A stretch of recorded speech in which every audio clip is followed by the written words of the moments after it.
Good morning, everybody. Welcome back to Reading the Red after my trip to Germany with Debbie to see Robert. It was wonderful.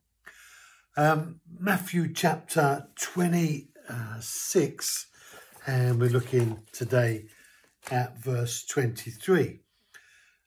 And he answered, "He who dipped his hand with me in the bowl is the one who will betray me." He who dipped his hand. So he's saying, Jesus, he who shared the same bowl as me with regards to the stew or the soup, he is the one who has betrayed me. And they'd already gone through a couple of verses where they were questioning themselves and saying, he doesn't think it's me, does he?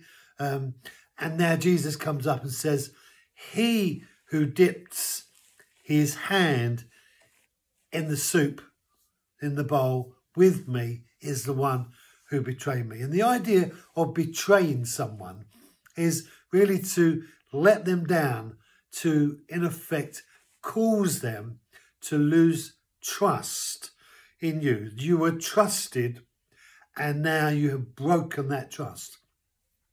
And what Judas had done, in reality, became disillusioned by the fact that Jesus wasn't representing what he thought was the great call of this revolution.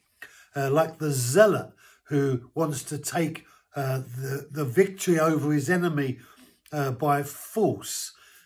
Judas quickly realized that Jesus hadn't come to do that kind of overcoming of the Romans, but he came to overcome the problem of the sinful nature.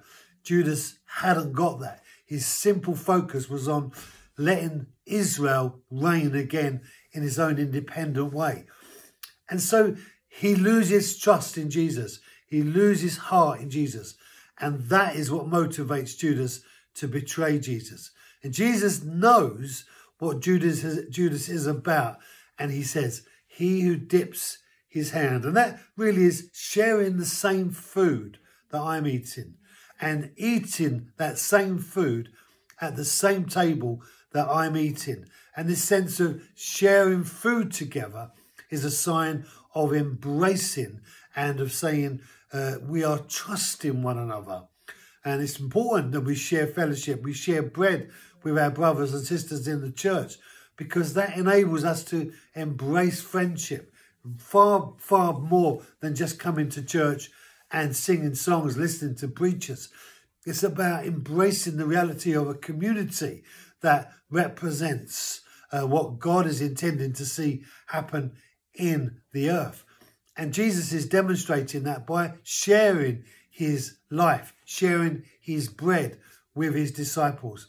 If you think that Christianity is something that you go to on a Sunday, it's called church, you haven't understood Christianity.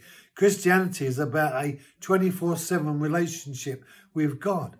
It's not that you have to be all religious every single day of the week. In fact, God would prefer it that you was never religious. No, what God wants is you to have relationship with him and relationship with each other. And so trust in that relationship can grow.